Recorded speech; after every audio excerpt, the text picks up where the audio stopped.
Welcome back to Orange Hat Reviews, everyone. Hope you're all having a wonderful day.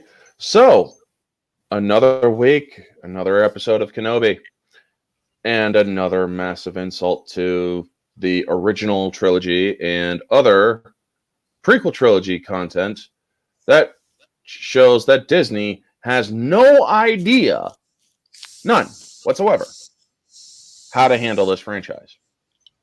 So, however, I will fully admit right here and now, folks, that I did get a small entertainment factor out of this, and we will get into why in a little bit.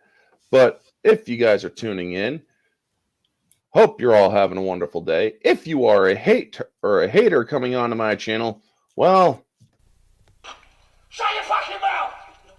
Shut the fuck up, you cunt! Shut it!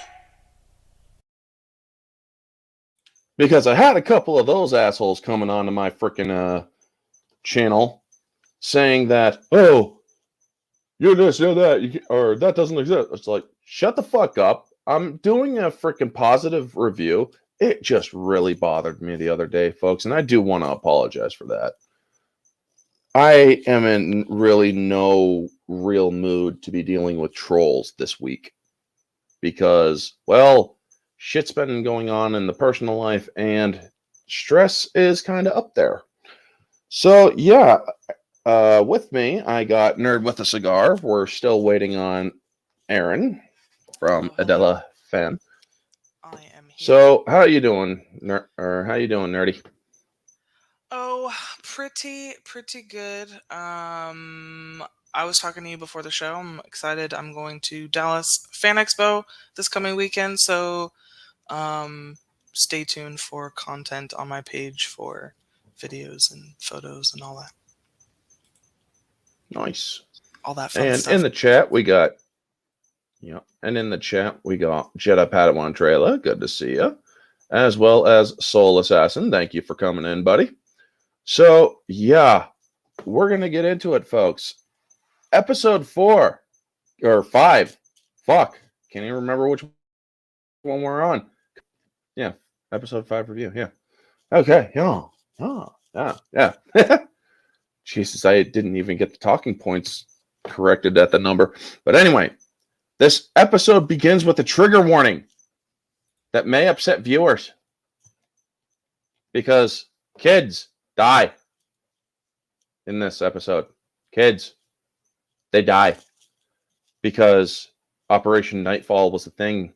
Order 66 was a thing. And kids die. And they died in Order 66, where they killed, or where Anakin killed younglings. So yeah, if you can't handle that, if you can't handle fiction, well, you need help. I suggest you don't watch shows and movies. I suggest that you don't pay attention to the news because, well, apparently you can't handle the reality of life that sometimes shit happens. Does it suck? Absolutely. Will I shed a tear? Most likely. But I'm also able to tell the difference between reality and fiction. So, Wednesdays suck. I'm bouncing around multiple streams modding. Thank you for modding this one as well, Soul Assassin. I'm sorry about that, but I do as best as I can. Yeah, a lot of people miss the trigger warning. It happens like right as soon as you hit the play button. So then we get Coruscant, back when Anakin was a Padawan. Now, they seriously screwed this up. Because when he turns around, you don't see Episode 2 Anakin. You see Episode 2 Anakin aged up to where he's looking like he's 45 to 50 years old. If they were trying to de-age Hayden Christensen, they failed miserably. They failed miserably. Now, this takes place before Episode 2, actually, because we all know what happens to Anakin and, or to Anakin in that movie. He ends up getting his arm cut off. But yeah, folks, this stuff is important, you know? You want The real, yes, hey, stunning and brave Megatron. The real one has arrived instead of that fucking gender bent nonsense bullshit piece of shit that was here on Wednesday. Good to see you, buddy.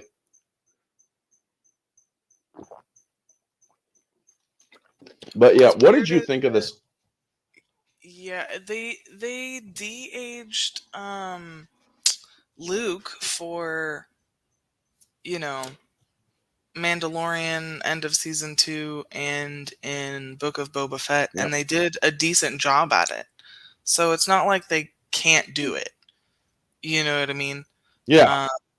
It just seems like with the poor writing and the no foresight of, any of these canon breaking stuff, and then the cheap wig, and then the not de-aging. I don't know. It just seems like they didn't really put that much effort into this. But I do love seeing Hayden as Anakin. So I don't want to just shit all over it entirely, because it did warm my heart as a prequel fan to see a scene between what. Oh yeah, definitely. But between Anakin and Obi-Wan in the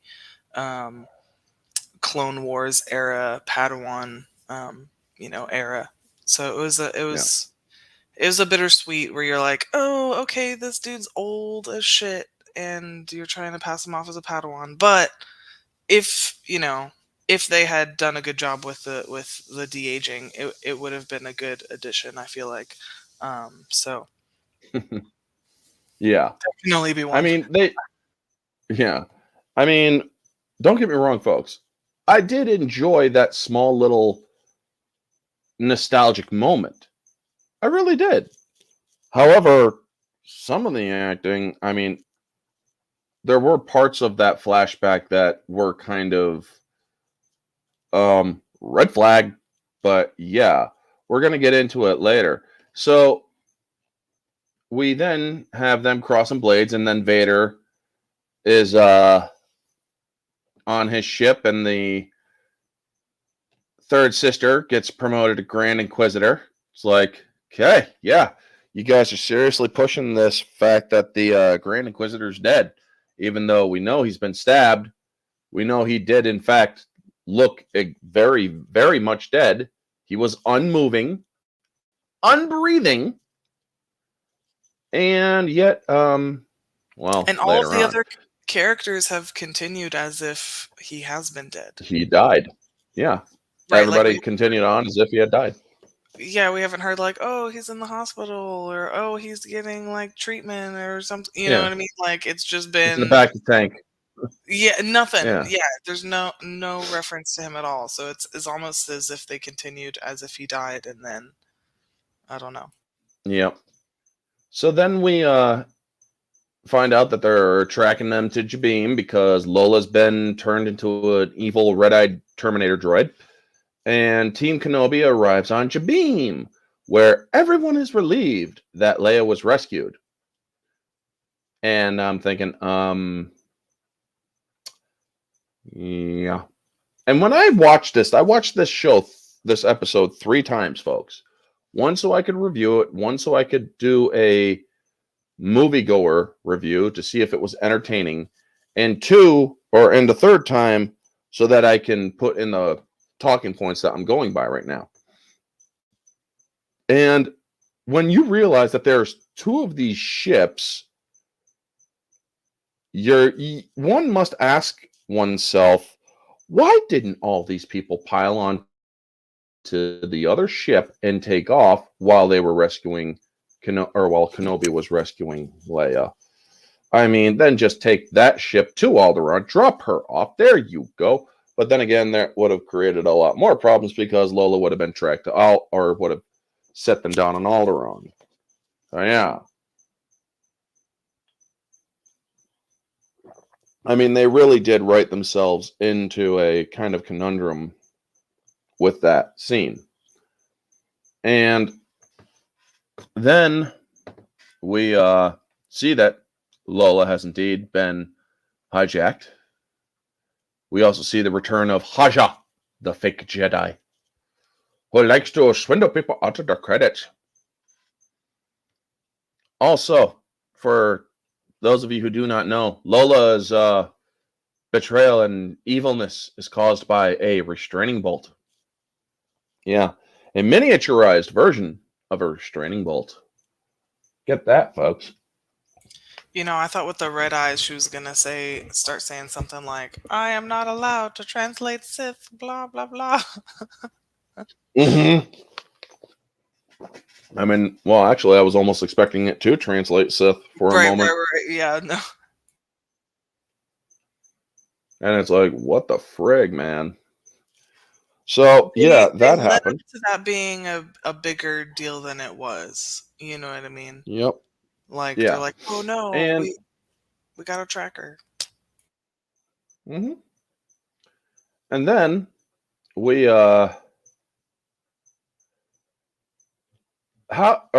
folks, restraining bolts, I did look up restraining bolts so people, in case people do have a problem with it, restraining bolts allow the person who is putting the bolt on to program the droid to do to do specific actions, pre-programmed actions.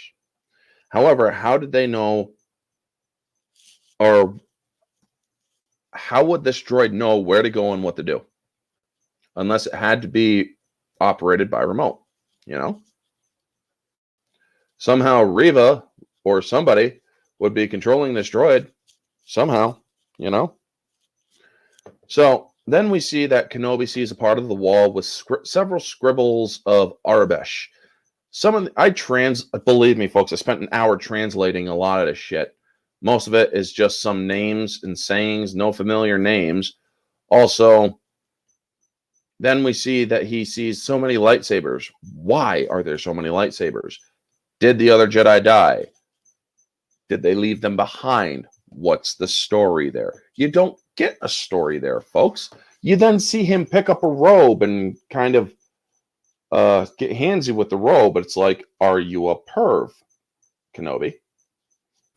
What's going on here? So then we get another flashback of Anakin's aggression during this same sparring session. And he's like, and they're trying to teach me. He's like, mercy doesn't defeat an enemy, master. And these lines would have gotten the council to kind of be like a red flag. Hello. I mean, what did you think of that? It's hard to All go the stuff back. that I went over. Yeah, it's hard to go back and make Anakin's transition to Darth Vader alarming in the past when we've already seen his transition in the past. Yeah. Yeah, absolutely. If he had said something like that as a Padawan, he never would have become a Jedi or been allowed to be on the council. Oh yeah, the council would have been like, this is a serious red flag. We're kind of concerned with how aggressive he is. Remember, Right. folks, this is before the Clone Wars. Right, and he's supposed to. Yoda has talked about this, that because the Clone Wars, since they were fighting droids, Jedi did allow themselves to let out aggression because they were droids and it wasn't against another living being, so they felt that they could let go, and that was kind of a trap for them. So it's hard for us to see like what should be a like toward the end of the Clone Wars general Anakin with how bloodthirsty he is for a win as a pre-Clone War Padawan. It kind of overlapped weirdly. Yeah. And we got some people in the chat. Good to see you, Sentinel. CJH. I think the aggressive because it's actually in Vader's mind and they aren't accurate flashbacks.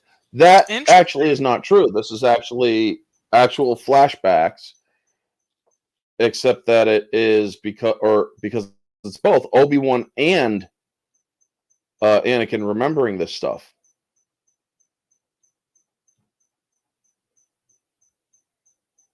Somebody take out the person with my name in the chat. If there is a mod in the chat, because honestly, unless this person is a dude, you have like 5 seconds to confirm whether or not you are a bot or you are a prankster or whatever. So anyway, continuing on.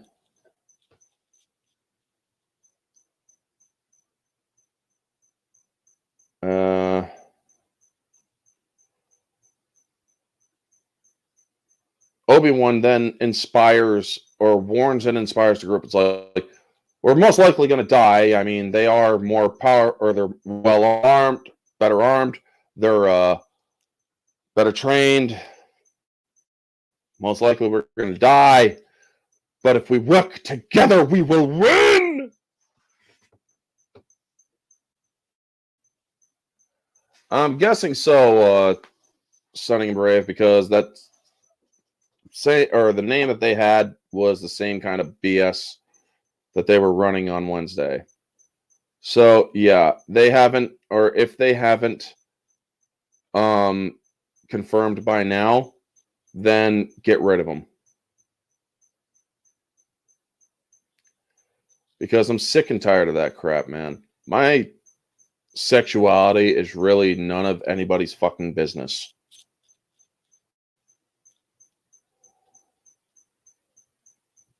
So, continuing on. Oh, yeah. Kenobi's playing General one last time, and you see them preparing their defenses. Did you see that Christmas tree looking R2-D2 Christmas tree droid? I did. I was hoping you. And I'm like, how is this thing getting around? What is with that body? It looks like R2 just left.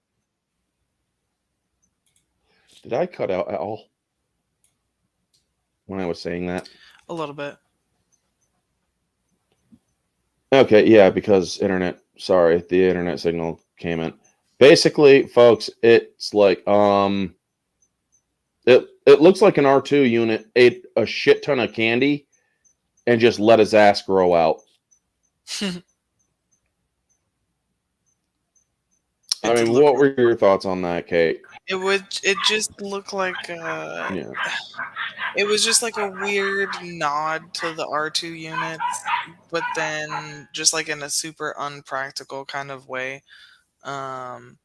So I don't know. I kind of laughed at. I just kind of chuckled. I was like, "Is that what I think it is?" And then I paused and I was like, "Yep, it is." And then I just kept going on my day. Yeah. And Adela has come in. How are you doing? I'm doing okay. How are you? Good. Did you see the episode of Kenobi? I just got done watching it. Just got done. All right. All righty then. So, what did you think of that Christmas tree looking R2-D2 thingy? It was kind of weird. It was really, really weird. It was like, what the heck? Yeah. It was okay, but I just thought it was kind of odd.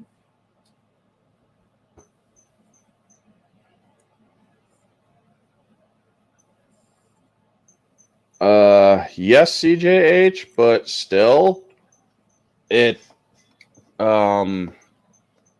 is an accurate flashback. It is. In the disc I thought it was canon really good. comics, Vader did say the same thing. He replied things in his mind, and they were or weren't accurate. Well, again, Obi-Wan is also remembering this stuff. Do I have to keep repeating myself, dude? Speaking of hyperspace, why did it look so weird looking or look they were in a tunnel? Well, that is basically what hyperspace is. It is a tunnel. It's a tunnel of you're basically tunneling through space. There was a Diz Canon comic where Obi-Wan burned in lava. Interesting. But we're going to kind of keep it to the topic at hand. Yeah. Well, we're technically discussing Diz Canon. So, yikes. Anyway, Yeah. The imps then set up a garrison and there we go. Of troops outside with a heavy gun emplacement to shoot down the door. The hangar door problem, folks. We then get that Lola shuts the big old hangar doors in the back, and Leia is going to save the day. Where in this entire show did it show or establish that Leia is mechanically adept a year before she was at 9? Yeah, I get that. He was also a slave in a junkyard. Yeah. But Leia she comes from a fucking rich family. Exactly. Well, no, not necessarily. Leia is also a very good pilot. Yeah, she is. In the EU, she was also a very adept pilot. So there are things. I mean, it's not outside. I'm not saying it's not outside of the realm of freaking facility mechanics and whatnot. You might want to establish early on that this girl can do shit like that. Yeah. Instead, she just walks in. Here I come to save the day. Okay, mighty Leia. Yeah. Fly up there and get her a ladder. Right. When you are doing, you create problems. It's seriously a problem. Tim Stock, how you doing? Good to see you, buddy. Toby. And it's not letting me highlight your comment for some weird reason. Ah, there it is. Yeah, it seems that my Wi-Fi signal is being taxed a lot right now because everybody's on the freaking Wi-Fi because we got a COVID lockdown. Anyway, yeah, sorry about that, folks. So then,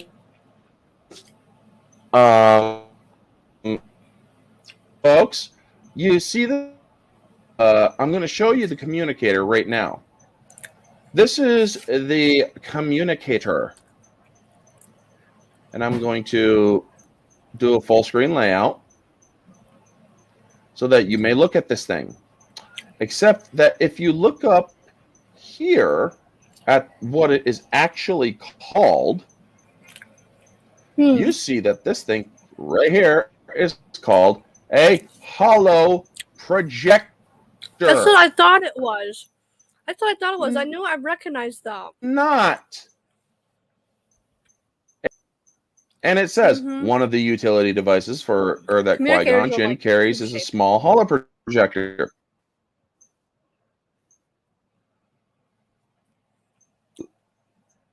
Let me read. This can be tuned with a compass contact, or it can be used as an independent image recorder and projector. It needs to be prepared with the thing that is right over here that's kind of clipped in the picture that I took that is a communication. So Obi-Wan is looking at this and using it as a communicator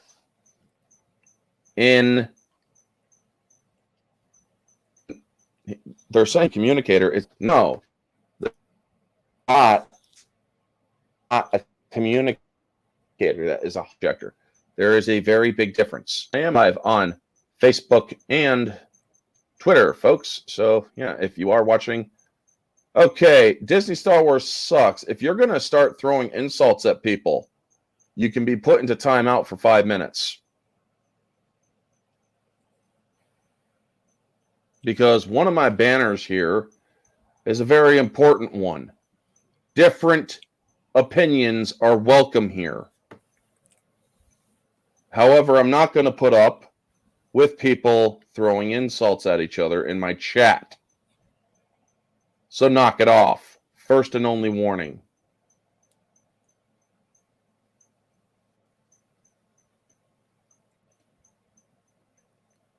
Anyway, continuing on.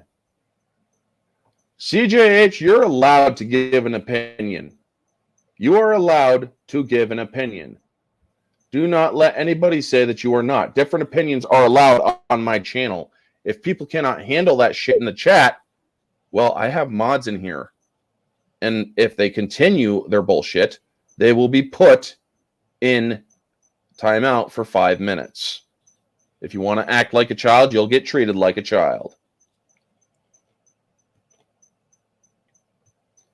So, moving on. Jared Bowden, good to see you. Thank you.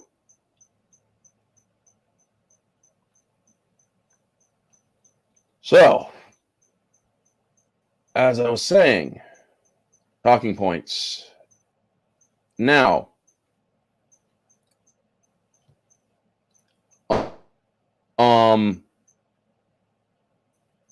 Bail Organa basically says, well, I haven't heard, I know you said no contact, but I haven't heard from you guys in a while. And if it turns out that you may have been captured or killed, to go to Tatooine, I might need help. Did you seriously say that in an open fucking... Bail Organa, an Imperial...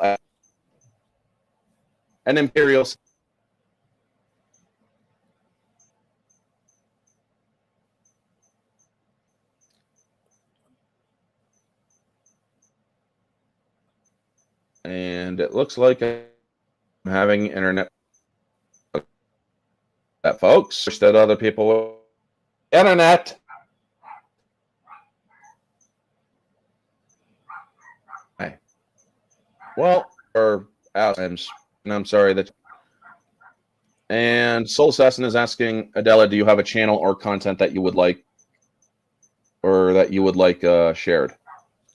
I have a channel, yes. Aaron, Yeah. do you want it shared or content, or do you do content that you want shared out? Just to share the channel. Okay, okay. well,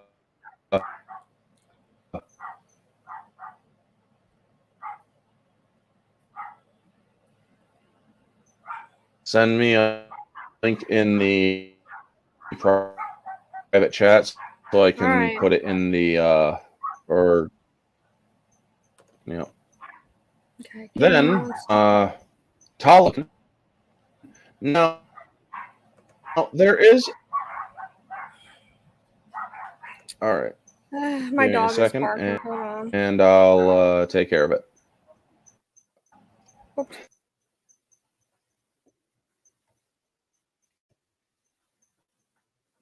I'll mute your mic for you so that it's not crossing shit.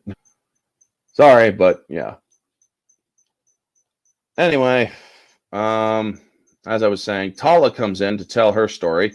Now, a lot of I have seen some reviewers go off saying that they have taken 2 or 3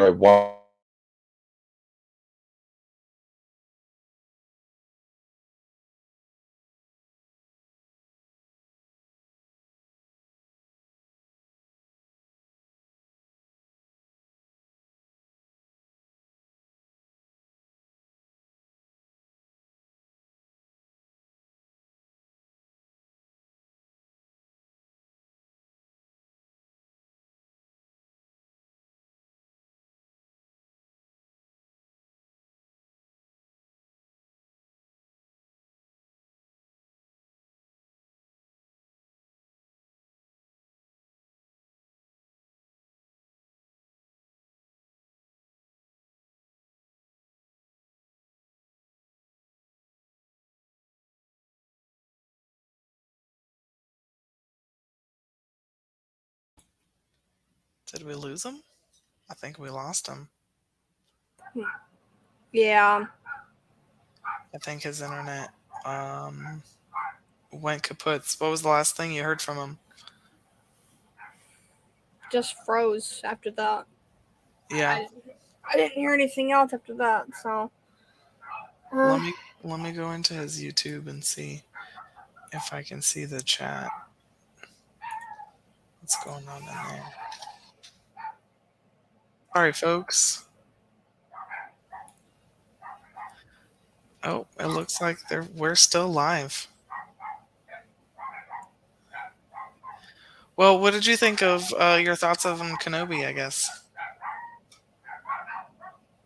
I really liked the flashbacks. That was my favorite part of it. Flashbacks of Obi-Wan and Anakin. Yeah. I love those. There's a good callback to the prequels, I think. Yeah, what did you think of like Revo's whole story? Kind of, I don't know. I don't like the character in general because I feel like she's being, propped up. Sorry about that, folks. Oh, you're all right. You're all right. Welcome back. My internet cut out, and I am very pissed off about that.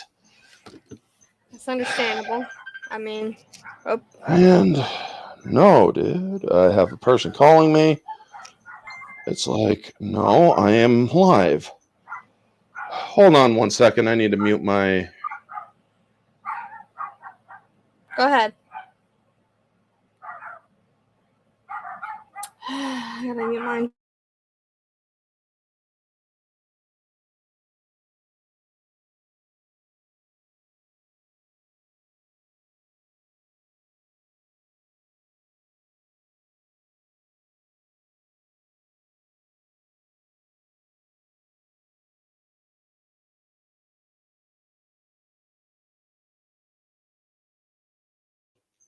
Okay.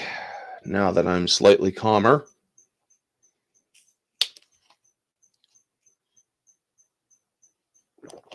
Thank you for the small bit of humor, Soul Assassin. So, yes, where was I before I completely cut out, folks? You were going off about the next scene after the flashback. Tala? Yeah. Yeah.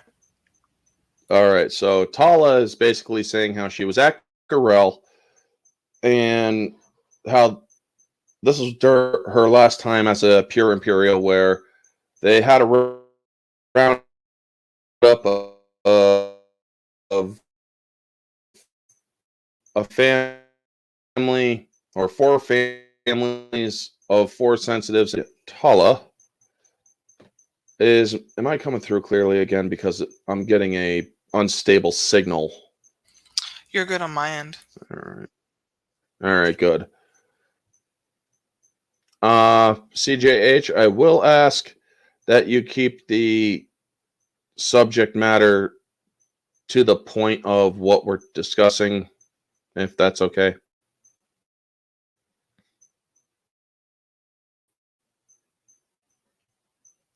And I mean, Miss Marvel I have no idea about that show, so I'm not even going to talk about it.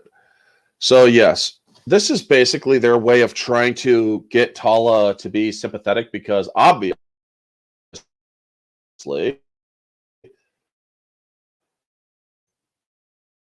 we've never really cared about her character before, so it's plain to see she's going to die. Right. Now, what did you guys get from that scene? I mean, did you get what did you guys think of Bail Organa just openly going on a non-encrypted frequency that we know of and just saying, well, it seems that they may have discovered the children. I'm going to go to Tatooine if I don't hear from you to look after the boy. Owen might need help. What did you guys think of that? I thought it was. Oh, go ahead. Sorry. Oof. Just, I mean, like, it's just kind of, it's annoying at this point because we know that Darth Vader doesn't know anything about Luke or Leia before the original trilogy. So it's lazy writing, and at this point, the fact that the Empire isn't up Bail Organa's butt to begin with all the shit that's been going on, it's just kind of it's beyond suspending disbelief. It's just unbelievable. It is. Yeah. It is. It's very annoying because Vader wasn't even supposed to know about them until later on. I mean, he finds out about Luke before Episode 5 starts, and then he finds out about Leia during almost towards the end of Episode 6. So it's like, how, why would he find out about them now? He's not even supposed to know about them until later on. Well, to be fair, Vader still doesn't. He hasn't figured out about the twins. Which is good. This communicator or this holoprojector does have that message, and thankfully Vader didn't get a hold of it. But if Bail Organa is being watched, which most likely he is, yeah, because he is, or Reva would have put the shit in the Imperial Hall records and whatnot. Yeah. I mean, she looked it up from archives. So like Jedi then archives? Tala, Imperial archives. Oh, okay. Which do pertain or consist of some of the Jedi archives. Okay. So, yeah. Then we see Roken has a bowcaster, a Wookiee rifle, folks. I see that. Yeah. Now, even The Force Awakens screwed this up when Han's like, "Hey, can I borrow that?" And he fires it without much kick. Where the bowcaster blaster that Chewbacca has, and other bowcasters like it, Wookiees have no problem holding them. Wookiees have no problem firing them. You try firing a bowcaster as a human, you're going to pop your damn arm out of your socket. You're also going to be having a hard time even lifting the damn thing. Yep. It's heavy and it's got some kick. Yeah. It'll land you on your ass. Yeah. It's like watching, like watching, like a 15-year-old trying to shoot a 12 gauge or something. Or a 10 gauge. Or a 10 gauge, yeah. And those things will knock you over. It'll knock you on your ass. I've seen people just hit their butt. Oh, if you're not prepared for it. For sure. So that's what I was expecting. I was like, oh, here we go. Oh, no. So you're either the strongest person ever or... Yeah. I don't see how that's possible because bowcasters are a very, very powerful weapon. Yeah. Very powerful. Makes no sense. It doesn't. They don't even know their own lore. No, they don't.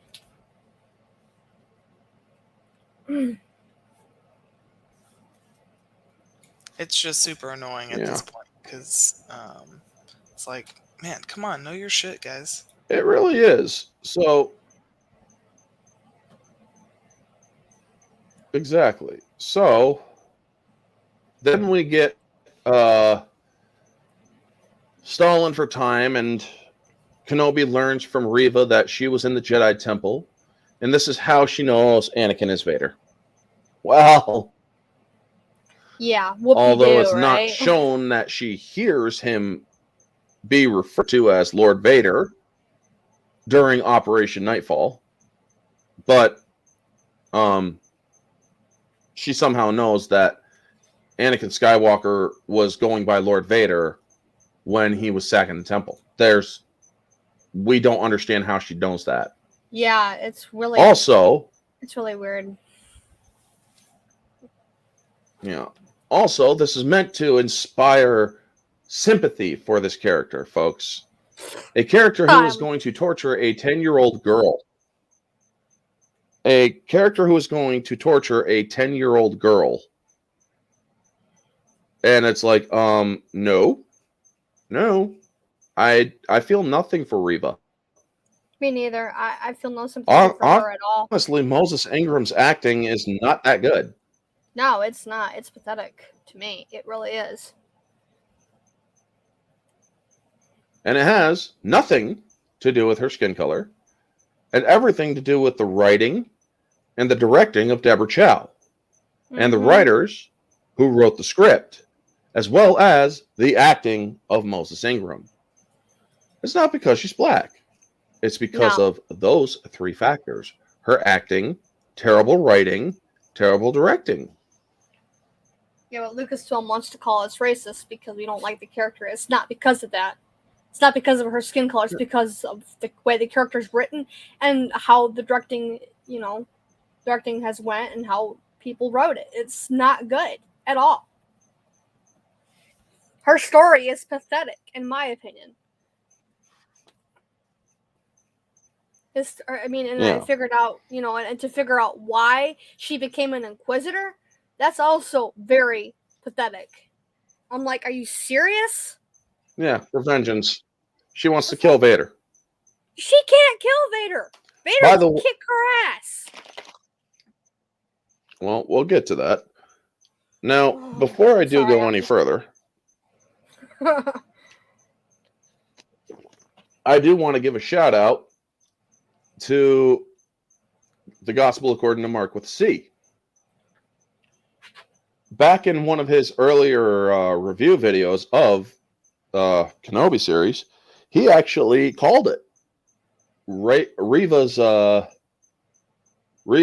reasons, and that she's not going after Kenobi. She actually wants to kill Vader. He actually called that right out. Really? Wow. I heard something about that. So Mark with C, congratulations, dude. You got that right. And good on you, man. Shout out to you. Good job. Now, Mark with a C. Yeah. So also, I do have a question for everybody. When specifically did Obi-Wan figure out that the order to kill all Jedi was known as Order 66? God, oh man. I don't recall seeing it in a movie. I don't recall hearing about it in a book. I don't think so. I don't think I'm just trying to recall episode 3, and I don't think I ever did hear that. I don't even think he knew about Order 66. I don't know. He knew that the clones betrayed the Jedi. He knew that the Jedi were killed, or were almost all killed by the clones. Now, obviously, this did not work very well because, well, Reva and so many others have survived. I mean, Quinlan Voss is still alive, as far as we know, and so many others on the path. Yeah. So Order 66 didn't go down nearly as good as Palpatine thinks. Yeah. So, yeah. Now he's planted the seed to get her in, or to hunt him and kill him and whatnot. Now, she also asks him, where were you? He was your Padawan. Why didn't you save us? These were my family, and he slaughtered them. He could have answered that. He's like, I was on Utapau, kind of getting attacked by clones. He was on a different planet. He was on Upatau, trying to fight off clones. And Yoda was also there with him as well. Utapau, yeah. No, Yoda was not with him. Oh. He was on Kashyyyk. That's right. Oh my gosh, it's been a while since I've seen episode 3, so my bad. Yeah. So what did you think, Nerd with a Cigar, what do you think of Reva's backstory and her what's it called? Motives of hunting to kill Vader? I think it's a cop-out to make her, like, surprised she's been a good guy this whole time, and super predictable. I don't know how many times over the past couple weeks I've just scrolled through Twitter or Instagram and seen people say, oh, this is probably Reva, in reference to one of the earlier flashback scenes from another episode where they show a little girl in the background who ended up being her in this episode. But I mean, I honestly don't care about the character. I didn't care about the character. And now making her a victim is just yeah, it's funny and predictable, and you know, and now she's probably not going to die from her wounds in this episode and come out to be a hero next episode. Watch.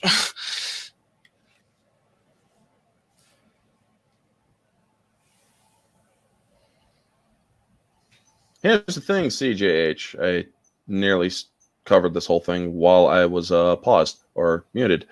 But yeah, here's the thing, folks.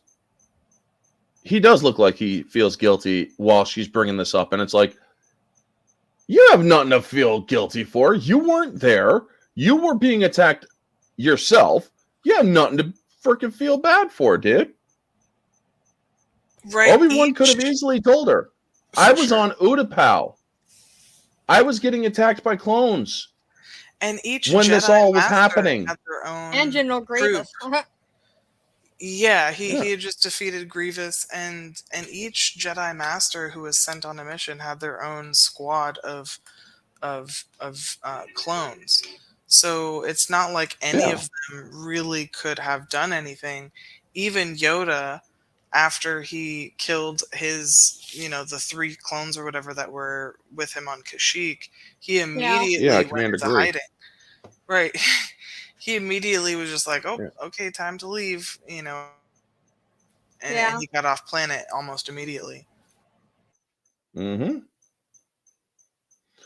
So then we understand that a heavy cannon that's been laying into this door for a good 30 minutes is nothing compared to a good lightsaber. Now, folks, I have a question, and for those of you who are wearing your headphones, you might want to take them off. Okay. In 5, 4, 3, 2, 1. Why the fuck did you not use your lightsaber in the first place? You cut through that door with ease. You forced it open with the Force. Why didn't you do that in the first place? Folks, exactly. This is the kind of stuff that pisses me off. This is called insanely bad storytelling. Yeah. You have a person with a lightsaber who just literally just activates her lightsaber and just pushes it down to cut through the barricade and force the door open, where a freaking heavy cannon was blasting that door for a good 30 minutes and not doing a damn thing. So then we see more low accuracy stormtroopers as the door gets forced open, and then Reva goes for a little force push roller coaster ride. And the shaky cam of this shot was terrible. I mean, these shots were just so chaotic. Yes, I get that. But the camera shakes were not chaotic. They were incompetent. The cinematography in the scene. And then we see them continuously moving back. We see the big-ass droid. I mean, these stormtroopers were shooting at people who were literally standing 3 feet in front of them and not hitting them. Yeah, they're bad. At Ice Cube's kid, or Ice Cube's son, O'Shea Jackson Jr., Roken, was blasting people with frickin' the bowcaster, and then he pulls out his sidearm right in the faces of stormtroopers, and he's not dead. Yeah. I'm like, do you guys remember why the stormtroopers were so inaccurate during A New Hope on the Death Star? Probably because of their helmets, right? No, it's because really? they were ordered to let them live and escape. Oh. Yeah. I did not know that. Now, the ones that were on Bespin, they have no excuse for being as inaccurate as they are. They should, or they all deserve to get shot. Now, Yeah. but the ones on the Death Star were ordered to make it look convincing.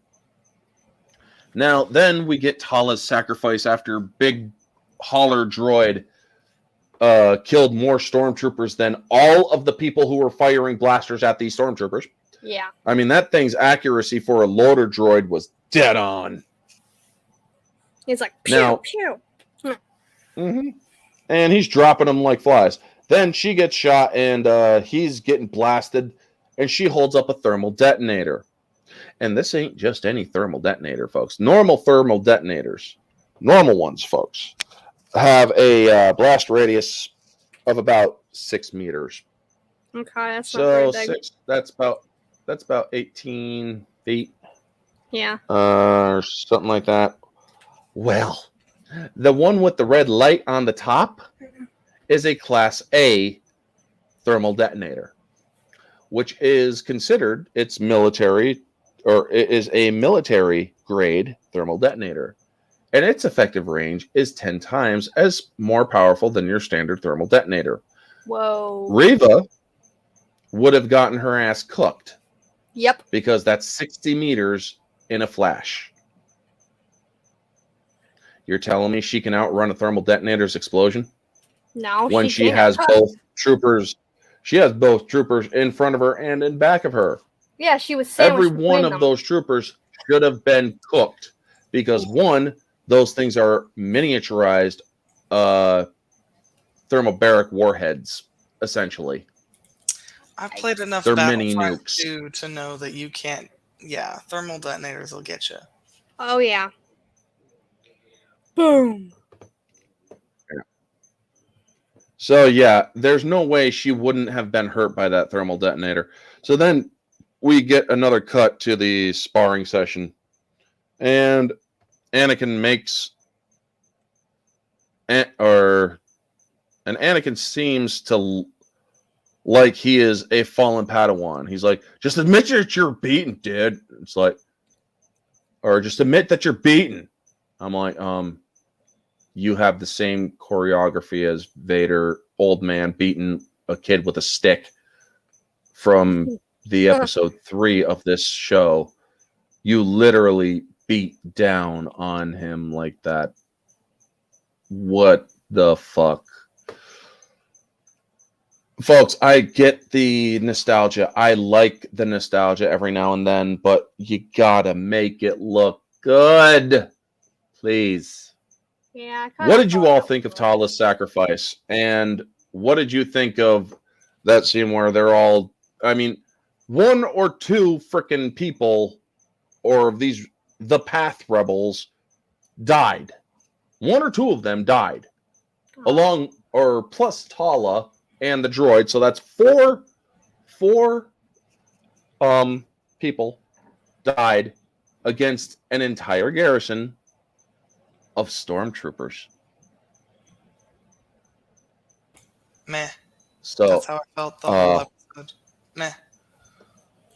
I feel just detached at this point. Like, Yeah. Like, oh, Yeah. Tala had to die. Her story was over. Okay. You know. She wasn't Yeah. that good of a Her character, plot armor. really. I mean, she was okay. I did like her arc a little bit, but Her it's plot like, armor saved her. Yeah. Right. yeah, it's like, meh, basically. She was a good character, sort of, but not really. She wasn't really that important. I mean, I say Yeah. Cara Dune's more important than her.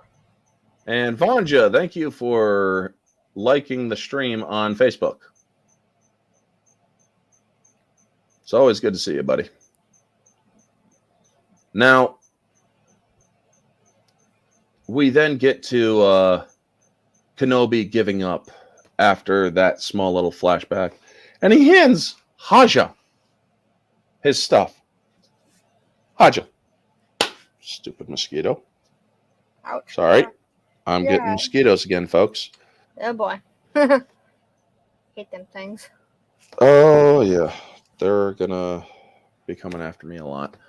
But, yeah, he gives Haja his lightsaber, his communicator, or the holo projector that's not a communicator, No. and he gives him a blaster, and he gives up. And he's like, wait, you can't just quit. Now, if they would have changed this line, he says there are other ways to fight. Now, if you would have changed this line to there are alternatives to fighting, a classic Exactly. Obi-Wan line. Yes. If you would have actually changed that line, I might have thought that this was actually a decent shot. It would have been a vast improvement. It's like, there are alternatives to fighting. Yeah. That would have been a lot better. You would have had a better Approach. shot. Yeah. You would have had a better shot. So then he gives up and convinces Reva. He's like, don't let him kill more kids. And so she agrees to this. Also, they're speaking in tones with two freaking stormtroopers standing right next to him. He's literally convincing her to betray Vader or to allow him to help her betray Vader. And you're telling me these stormtroopers are just going to go with it? They wouldn't allow it. They wouldn't have allowed it. They would have raised their lightsabers to an Inquisitor and said, if you are betraying the Empire, you are under arrest. Yep. For treason. Yep. That's just how it is, folks. That is what Palpatine's freaking Empire was like. He fermented fear by promoting loyalty and also spreading fear by making people anxious and very much afraid to betray the Empire. Like the classic line from Grand Moff Tarkin, fear will keep them in line. Yep. Yeah. I think I've seen that. I think I've heard that. That was from A New Hope. Yep, that's right. Fear of this battle station. And that's what he said, yeah. Yeah. So then we see that Leia is back in there fixing shit, or still working on it. She's like, I'm still working on it. And it's like, oh my God. And then Vader arrives as Kenobi breaks free from his detainees, or detainers, rather. And he's like, I will bring him out myself. So, okay, go get him. And he opens up the thing. He sees that there's a mess. He just keeps going. Vader is in full kill mode right now. Yeah, he's pissed. And we're getting to a part. Yeah, we're getting to the part where I actually thought a little bit of entertainment was there. Yeah. And folks, I admit fully out right now, I had some small entertainment in this film, or I was slightly entertained in this episode. I'll fully admit it. Now, Lola attacks Leia, and she immediately notices a restraining bolt, and she's like, "Oh, there, that's better." This is enough to get Lola back to normal, but what about the tracker? Because restraining bolts are not trackers. So apparently they're going to still be able to be followed. As the hangar doors finally open, people then decide to load up, because why not load up when there's a chance to load up and get ready to escape? I mean, just common sense to me. Mm-hmm. How does that make sense to anybody's mind? Also, we then see that Haja drops a holo projector, screaming that it will come to play later. It doesn't make any sense. And then doesn't. and then we get to the then we finally get to the good shit. We finally get to Vader coming in and showing his power. Where he sees that ship taking off, it's like, get your fucking ass down here. And he rips that thing open looking for people. And it's like, gotcha. And the other ship takes off a lot quicker. I mean, he could have tried to reach out through the Force to grab it, but he didn't. It took off real quick. And we see the final flashback. And, folks, when Kenobi shuts off Anakin's lightsaber incorrectly, it makes me want to show you this. Let me get it up here. Yeah. Disney apparently does not have access to this kind of knowledge, because if they did, they would have realized that their entire sequel trilogy has been mishandling Anakin Skywalker's lightsaber for a long time. That wouldn't surprise me. So I'm going to share my screen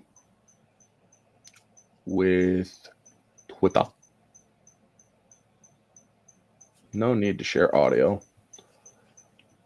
because there's nothing here. And you see this area down here where it says activator and power indicator? Sure do. That means that's the area where you turn the lightsaber on and off. Yeah. It's not up here where these little knobs are. It's not up there. It's No. down here. Yup. That's yeah. No. So yeah.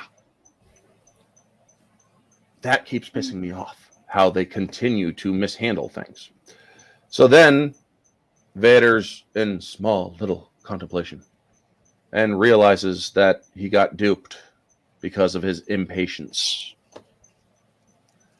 And, well, then Reva comes in. And I love it. He starts he's like, oh, he was wise to use you against me. He was wise to do it. Almost admirable. And he starts whipping her ass, throwing her around, stopping her lightsaber, and whatnot. And I love how when she's spinning it, when she's actually spinning it, he uses the Force to stop it from spinning. Now, I'm like, I still think the Inquisitor lightsabers are terrible. They Always are will. stupid. They are. They're stupid. Yeah, I hated how they would like turn them into basically like helicopters. I was like, that's not how that works. Yeah. Like, It's like, what are that's they not how supposed to do? any of Fly? them. It's like that's not how the Force works, but it's like No. lightsabers. That's not how lightsabers work. Yeah. I would just switch it around isn't. and tie it to her and make And- her fly off. And you get these channels. And yes, I am going to call out a channel right now. I think it's Generation Tech. And all these other people that defend the design of these lightsabers that just go with it. It's like, that just go with the design of a lightsaber. If you knew how fucking lightsabers work, but I'm going to have to put my hat back on for this, because I'm about to come back onto a screen. Folks, if you own these 3 fucking books, the visual dictionaries of the prequels, you will understand that there are things about lightsabers like focusing crystals, like color crystals, and how the blade channels up through the hilt and comes out the emitter. Yep. You separate the emitter from the hilt, you are destroying your lightsaber. Dead. Especially with the blade active. The emitter has a magnetic stabilizing ring, which keeps the blade, or which terminates the blade at a certain length, depending on the strength of the magnetic stabilizer. This is all things that any Star Wars nerd knows if you have books like these. And they're Now, very obviously, you're going to have the retards at Disney saying, well, those are considered legends.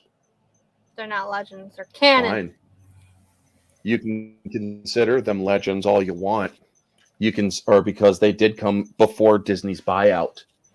But I guarantee you, I would rather trust the original mechanics than this bullshit of how pure energy somehow is able to carry weight.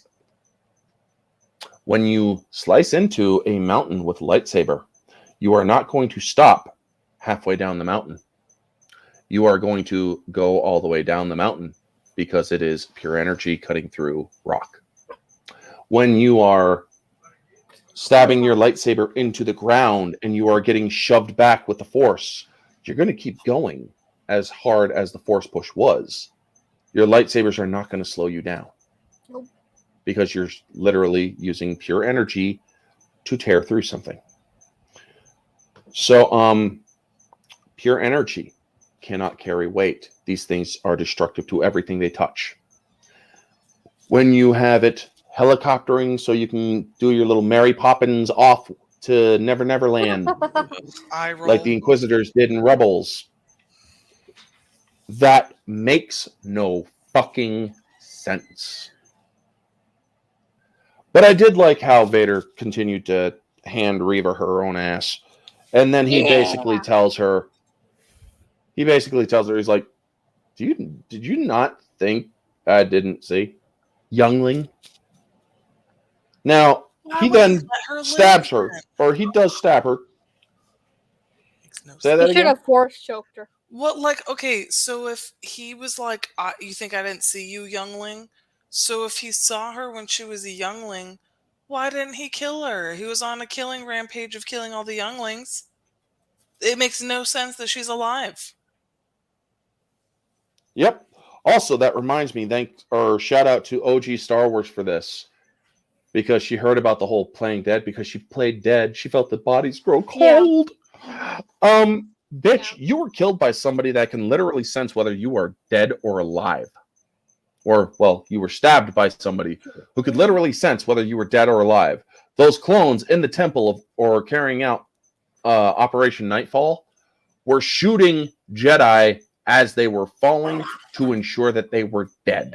Look what they did to Ayla Secura. They blasted her to ribbons. Look what happened to Ki-Adi Mundi. Even after he was shot once and twice, they continued to shoot him. They went up, but they cut away from that because if they had kept it, they would have shown the troopers continue to shoot him to ensure he was dead. They were shooting the bodies to ensure they were dead. Right. Anakin just coming up and stabbing a little girl. How is this little girl living from that? Downward angle, you just cleaved through several organs. Yeah. So, yeah, how did she survive as a kid? And then we get the obvious reveal, the Grand Inquisitor. Folks, I will also admit when I am wrong. I stated that Disney Star Wars violated their own canon by killing the Inquisitor because he was unmoving and unbreathing. For all intensive purposes, he was dead in episode 2 when Reva stabbed him in the stomach. Kind of like what Darth Vader did, but she doesn't have two stomachs like Powan does. So, he comes walking in. death is a good motivation for vengeance and staying alive, or vengeance is good motivation for staying alive, third sister. And you're a fucking punk waddle, and you're a piece of shit.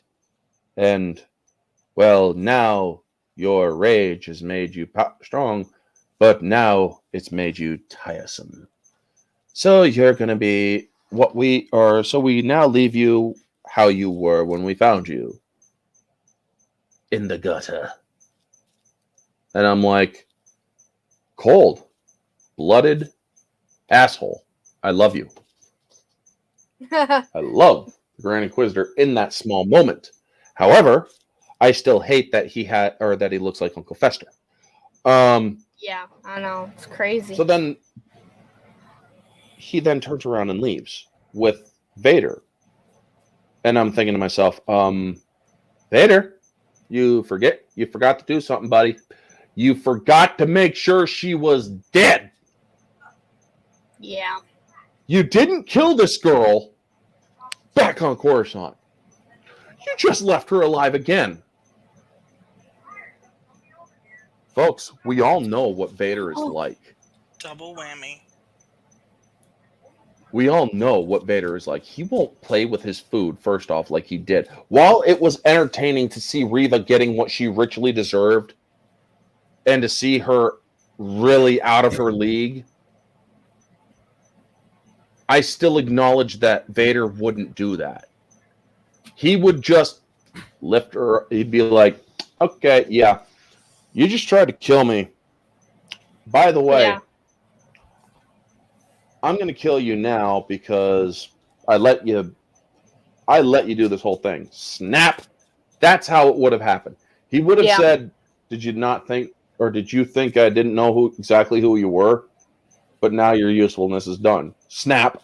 He wouldn't give the Grand Inquisitor a moment to talk and spew shit. Vader doesn't play with his food. No, Now, a lot of people will probably raise the issue of, well, he played around with Luke. He was testing Luke to see if he was willing to turn to the dark side. Exactly. So, yeah, that's why he screwed around with Luke. He was Also- taunting him. Well, also, if Padme was right and there was still good left in him, he was wrestling with his love for his son. Yeah, well, no, actually, in Empire Strikes Back, according to George Lucas himself, he stated, You're talking about. at this You're point- talking about in. You're not talking about episode Empire 6. Strikes Back.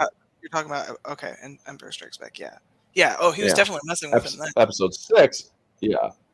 In episode 5, he was screwing around with him, well, but it was also out of you pure have to- selfishness. You have to realize also too, or remember that Sith are always looking for their next, to Apprentice. use. Yeah. So if Darth Vader And that was was his pure motivation. He didn't care that Luke was his son. No, not at first. I don't think. He didn't care that Luke was his son at the time. He was going to use that information, or he was going to use that as a weapon. Join me and we can ruin the galaxy as father and son. He wants to kill the Emperor. That was Vader's motivation in episode 5, As those Empire Strikes Back. Sith, all Sith are trying to kill their He didn't care that Luke was his son in that episode. Okay.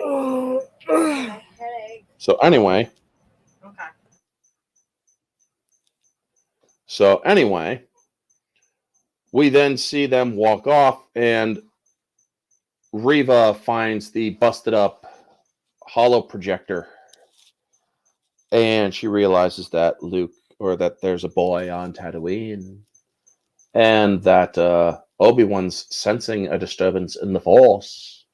And then we see the nice little shot of Luke sleeping in his bed, hair as dark as night, when he should be getting sandy blonde or bleach blonde from the sun. But anyway,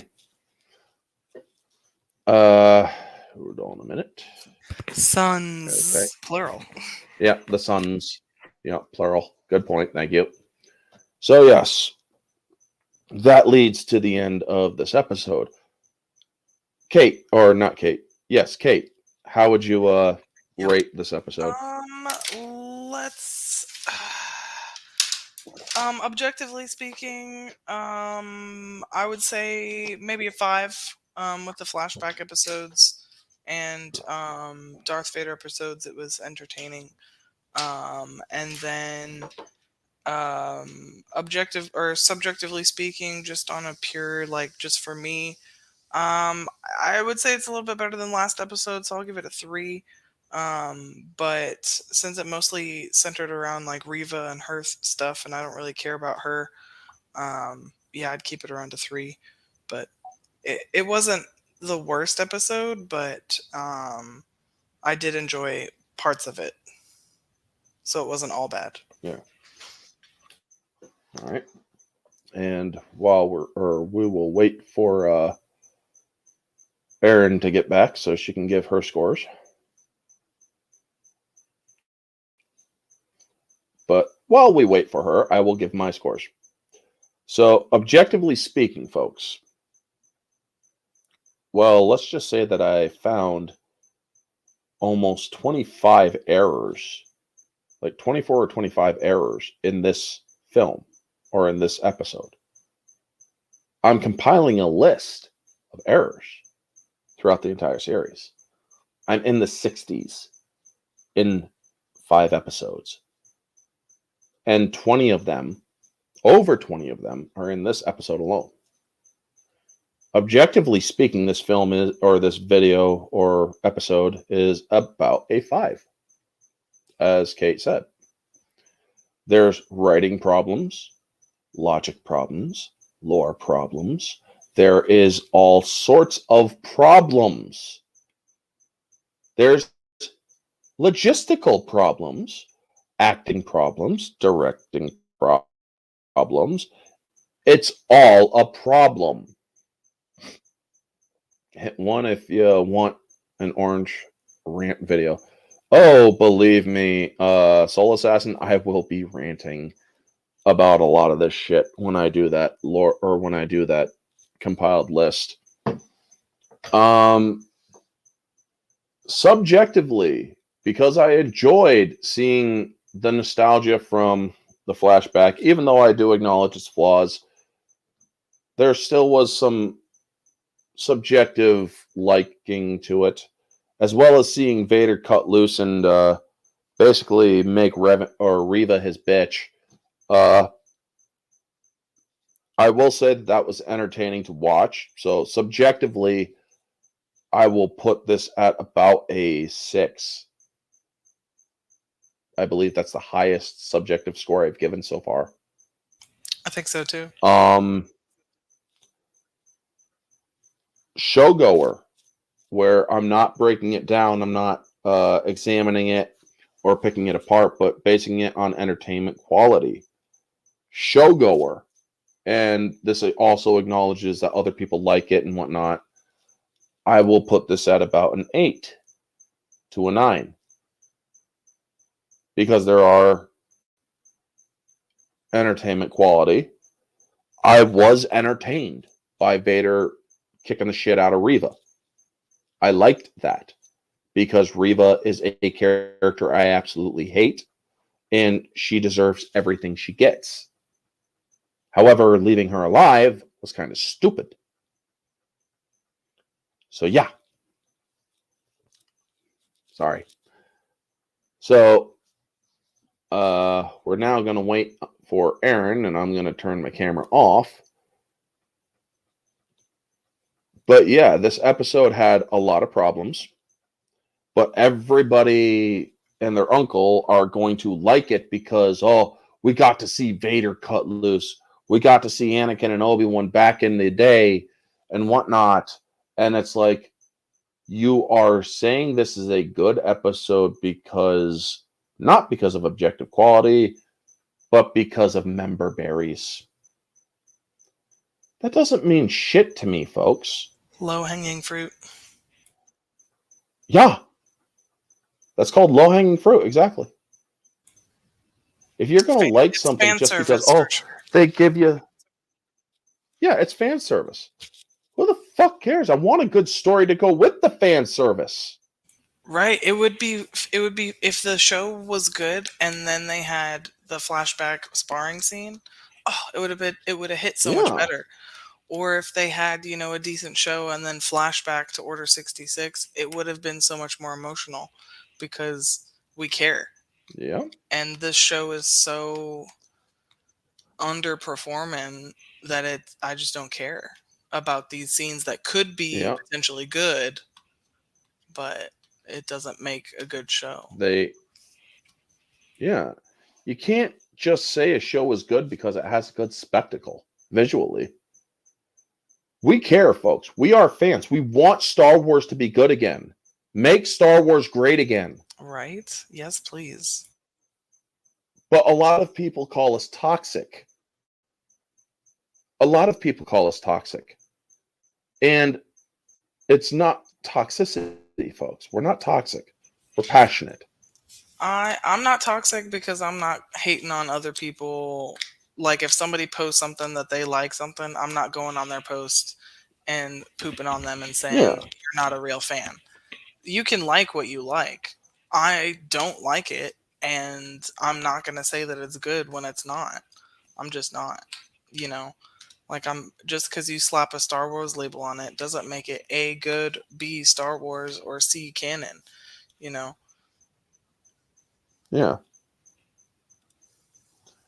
And like I said, I have said, and I still stand by it, that if you people, or the people who say they like Star Wars because it's Star Wars, I don't consider them fans. I consider them consumers. People who are unfortunately dumb enough to buy a jar of piss because the Star Wars label is stamped on it. Now, me as a fan, I have loved this franchise since I was 2 years old when I watched the films for the first time on tape, on VHS. That's how old I am. I'm old, 37. And I've delved into the lore. I got these books. I enjoyed seeing the mechanics of the lightsaber and whatnot. And I learned all of this stuff only to have Disney, by George Lucas's Star Wars, say that all this shit is no longer canon. None of what you like matters anymore because we're going to change it. And then they have the audacity to call us toxic, man baby, for real, cousin humpers, and other stuff. And you know what? I will say this. I do endorse gatekeeping in this case because obviously it needs to be done because people don't know what the fuck or how to fuck and handle this show. They don't know how to handle this franchise. We need very passionate fans to dictate this franchise. David Filoni and Jon Favreau are fans, sure, but they are not ready, or they are not the ones to dictate this franchise. Kathleen Kennedy, crazy lady, is not the right person to head Lucasfilm. Pablo Hidalgo is not a lore master, as people refer to him. These people hate us because we are sticking with the stuff that we know is a lot better than what they have come up with so far. And we are going to start closing out right here, folks. Unfortunately, Adela hasn't come back. But yes, we are going to have a good night. And Kate, if you got to go, you can go. Thank you so much for stopping in. Sorry, yeah, just had something come up, but no, it was good. That's all right. Good panel, but yeah, I agree with a lot of what you were saying about the episode. So we'll look forward to next week and wrapping it all up and stuff. Yep. All righty. Also, I do want to say that this episode, or the 6th episode, had better be like an hour long, because, or even longer because you got a lot of shit that you need to do because you still got to do that rematch of the century. Otherwise, you completely break canon. With the when I left you, I was but the learner. Now I am the master.